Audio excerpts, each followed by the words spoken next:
I almost didn't get this guy. After seeing the fandom's response to this guy after he came out and everybody who had pre-ordered him got him and everybody really hated him. So I decided not to. Then I got him and guys, what were you thinking? This guy's amazing. Start off with, he is a perfect near one-to-one, if not one-to-one, approximation of a HISS tank.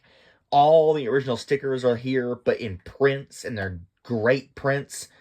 It even has the original stands. It comes with the Baroness and her gun and a little stand for her, too. She came on our original blister pack, which is great, but they changed the info card, so it's now in 5 different languages instead of just English with a lot more detail. I don't like that. And she has the O-rings, which will just break in a few years, which isn't the best. But otherwise, it's great. I mean, yeah, the fusion cannon doesn't elevate and depress the rest of the guns. The hollowness, I don't mind on the little guns. I do mind the hollowness in the fusion cannon. That's just ugly. But otherwise, it's great. I like to keep this Cobra Commander in there because he just matches and he doesn't pose at all. So it's, a nice place to keep him.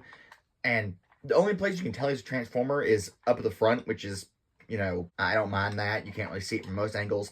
And at the very back, which I also don't mind, but it does kind of bug me. The hitch doesn't like to foop up in place either, but it does work. But yeah, it's a HISS tank. It's a great HISS tank. I don't mind it at all. But there's not really much to say about that. So let's go on to transformation. You just rip the back off. For packaging, a big chunk of the tank comes pretty much separately, and you gotta attach it. In transformation, it likes to detach a lot, which that's the idea, is you detach it for transformation and reattach it, but I don't like that. I wish it would stay, they had an option to pin it in place or something like that. But otherwise, transformation is really nice and interesting, honestly. It folds around and does some things you wouldn't expect.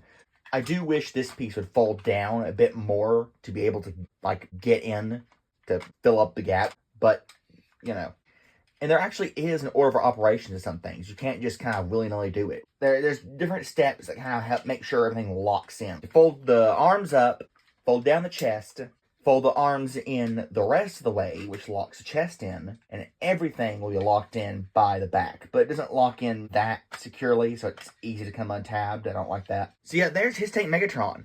And he's awesome. Why is everybody on about? The head sculpt, that is the best non-masterpiece head sculpt we've gotten for Megatron. Just hands down, or G1 Megatron, hands down ever. The gun pegs onto the wrist, which I'm not a fan of.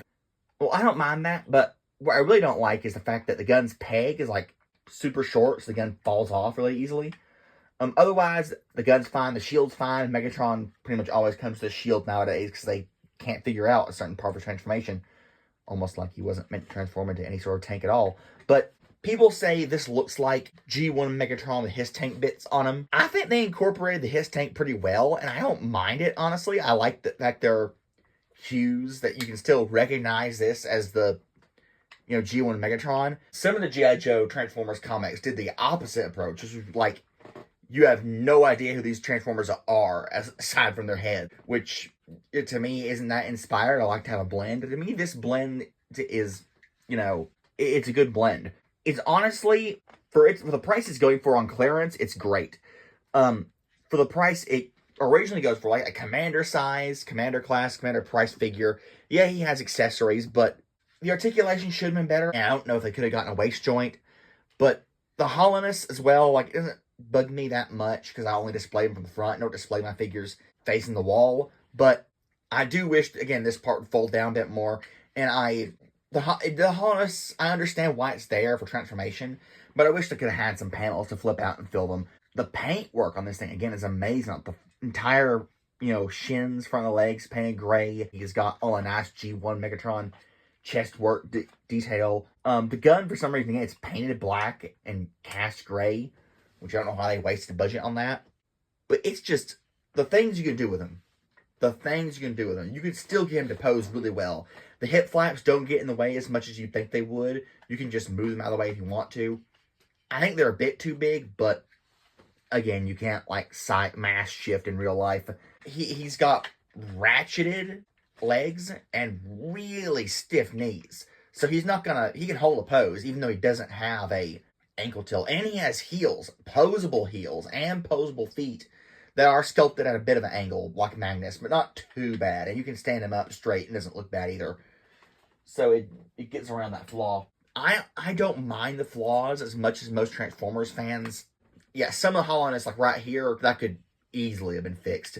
And again, for the price, I would have liked it to have been better. Like, we got Skylinks, we got Magnus, we got, like, for Commander price, it really should be a lot better. But for what it is, for the price that I paid for it, I don't mind that. So again, you can get it on the clearance price. That's totally worth it. I'm really stoked for these guys. I'm going to get Bumblebee. I'm going to get Prime, Cup, Soundwave. I like it. I've been a fan of G.I. Joe and Transformers my entire life. So I've always wanted these crossover toys. And it's amazing. I just wasn't...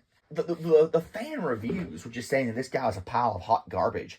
But he really isn't to me. Yes, he's not an amazing Transformers figure, but he's a great Transformers crossover figure.